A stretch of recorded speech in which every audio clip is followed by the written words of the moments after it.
Hörmətli dostlar, yaxşımısınızlar?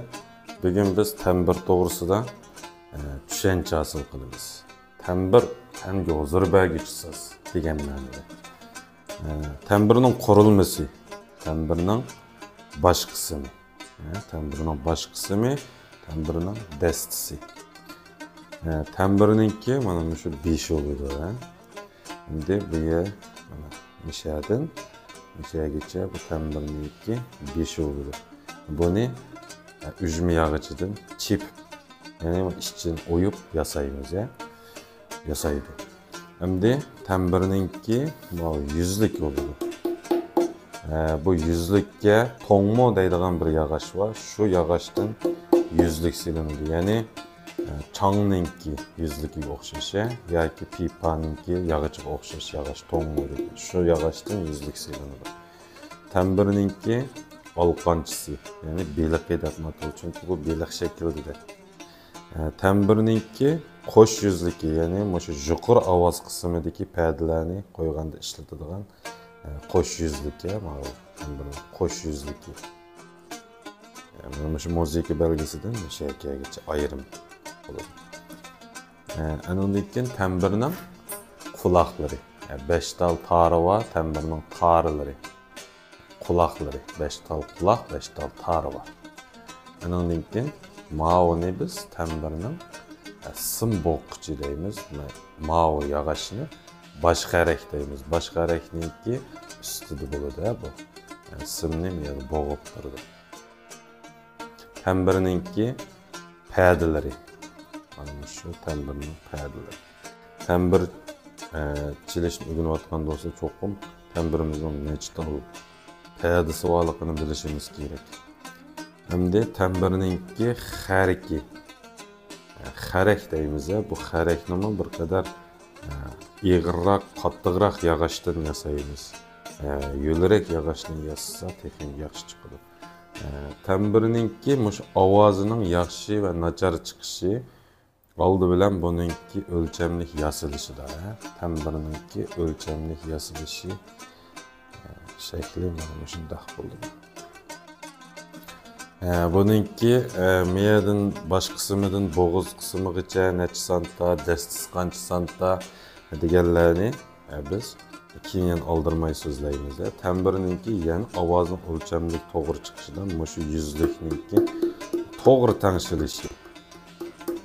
Shu yuzlik titraganda bu ovoz yaxshi chiqadi tembirning. Bu yuzlik titrmasa, qalin yog'ochdan sepib qo'ysa, medirmi elastiklik bo'lmasa, buningda bu ovoz chiqmaydi.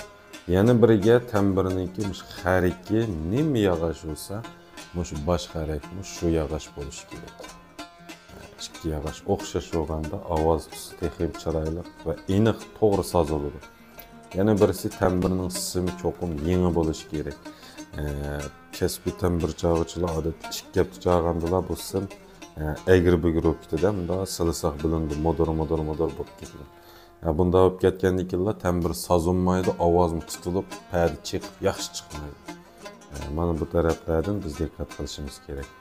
Endi bugun yani shuni ulab biz tembirninki sozlanishini o'rganamiz. Tembirni qanday sozlaymiz? Mana qo'limdagi sozlash uskunasi. Buni biz mishaga qissak ching turdi.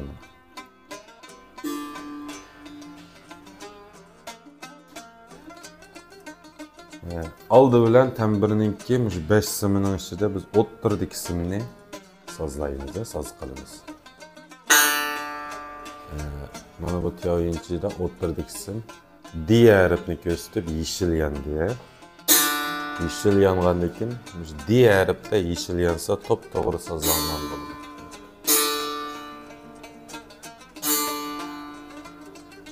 Masalan, bu bo'shroq bo'lib qolsa, C harfi bo'lib qoldi. Buni cho'qim C'dan keyin nima keldi? D keldi. Buni chingitishimiz kerak. Mana ustiga bursak chingiydi. Hazır ko'rsak, bu ko'tarilgan C'ga o'zgardi. Yana mi chingitimiz? D'ga keldi. D'ga kesil hisob emasa, cho'qim shu istirlik ko'rsatkich o'ttirg'i kelganda yeşil yonganda to'g'ri bo'ladi. Chingitib. azroq ha.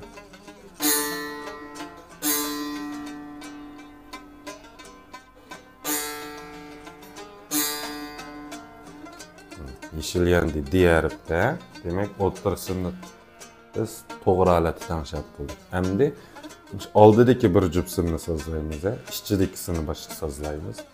Ichidagini biz nima sozlaymiz? Demak, mana teoyinchidagi shu ustundagi a harfiga tanishsak bo'ldi. Hozir bu to'g'ri holatga buni ching'itib yetib ko'rsatib qo'yaylik. Bu adım beyg o'tib ketdi, hamda buni biz bo'shatishimiz kerak.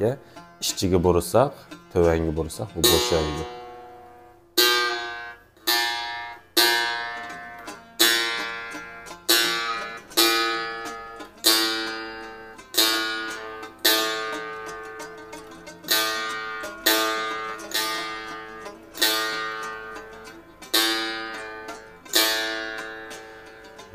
Ayarib kelib yeşil yandiga to'g'ri bo'ldi. Buni sozlab bo'lgandan keyin eng teshidikisini. Buni biz o'xshash yana ayarib ketamiz. Hozirqining o'xshash bo'ladi.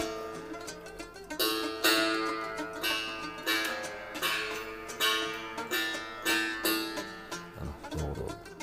Endi diqqat qilaylik. Kaynit ishqital tarisi, buni kaynit ishqisimi bu tambirning nihoyat nozik bo'ladi. Çünkü bu tambirning dastasi uzun. Bu uzun bo'lgandan keyin bu to'g'ri nihoyat o'lchamlik soz qilishda bizga sal ta'sir ko'rsatadi. Masalan, biz tambirni manda tutib olsak, manda tutib sozlasak, bu ikki chetdan tang mayoqdan bir besiladi, mayoqdan bir besiladi. Bu dasta uzun bo'lgandan keyin bu cho'qim midraydi bu. Da besilgandan keyin bu soz sim özgürüp yaxshi sozlanadi. Bu besilgandagi ovoz o'zgaradi. Shunga buni bosmaymiz. Tambirning eng o'lchamlik holatda kaynisini tashlash usuli. Boshni shu tapanning kayniga qo'yamiz. Bu nihoyat to'g'ri usul. Boshni tapanning kayniga qo'ydik. Endi bursak bo'ldi. Ichidagini boshqa sozlaymiz.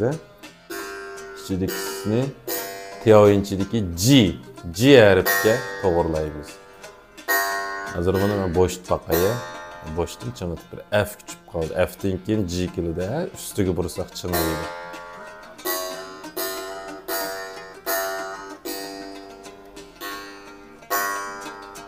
Hozir eshib ketdi.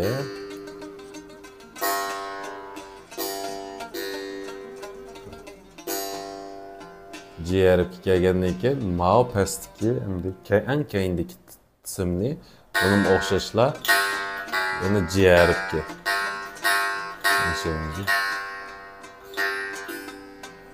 To'g'ri sozildi. Endi yana bir qor biz buni quchoqqa ilib maholatni bir tekshiramiz. To'g'ri. To'g'ri. To'g'ri.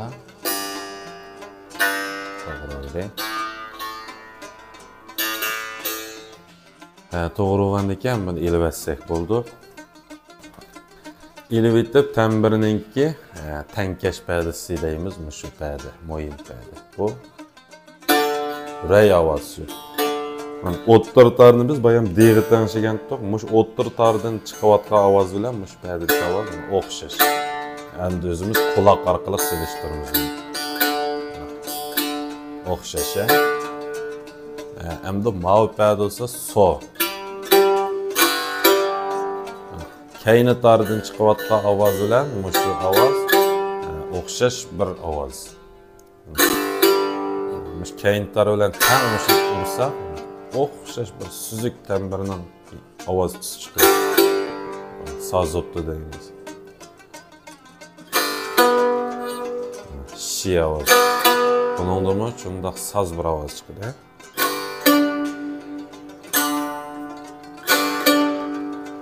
Ray ovoz. Miyadagi ray bilan 8 gradus munosabatda.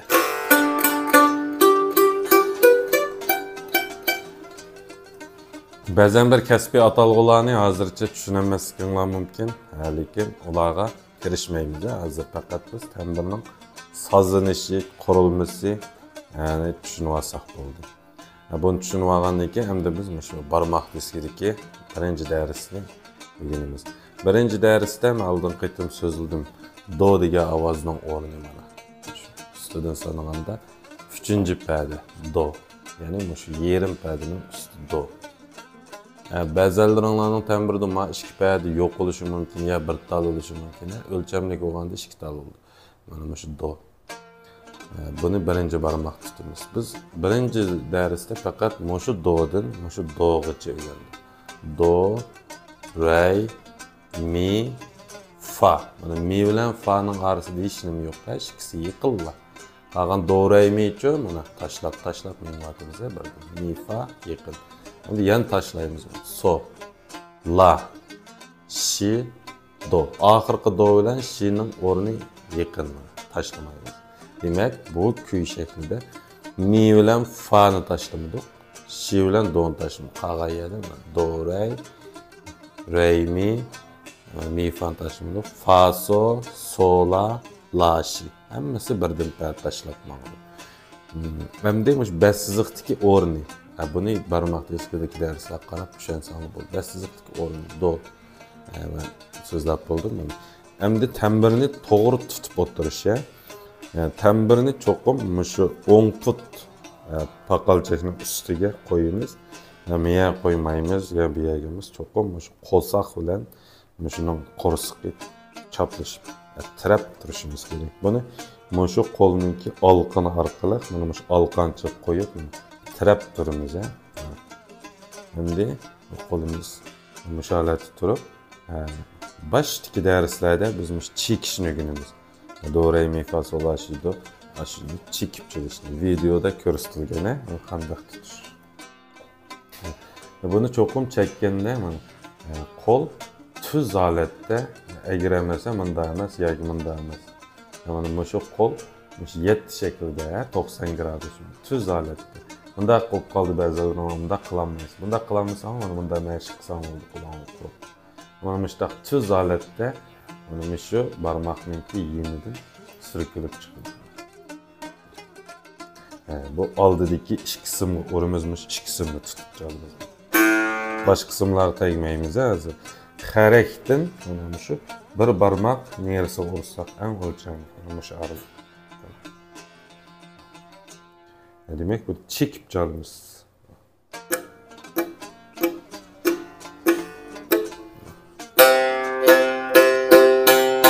Şimdi padi basqanda bu qo'limizning shakli bu qo'limizningki o'ttirg'i tushida ishqtalsin. Birlib qolmaydi, o'ttirg'i tushisi bo'ldi.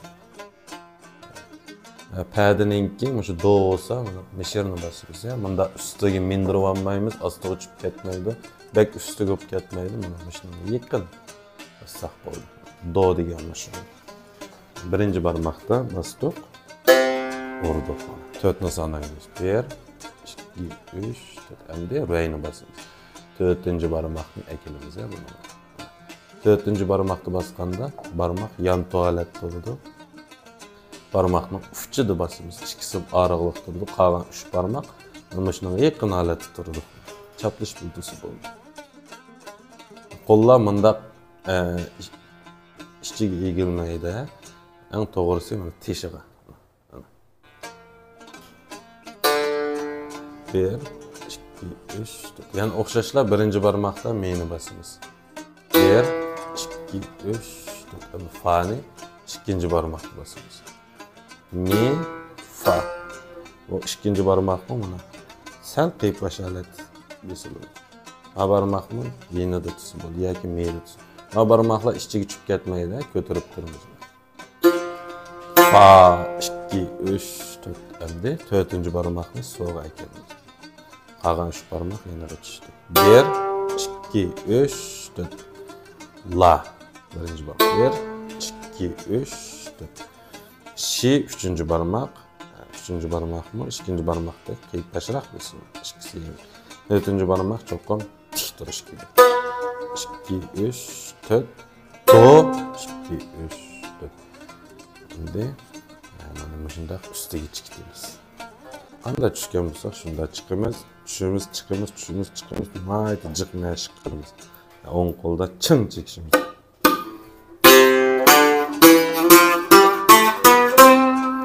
Yani qarmay talalaydigan holat kelib ketgandan hech kim demayishni mashq qilsak bo'ldi. Bugungi darsimiz tamam.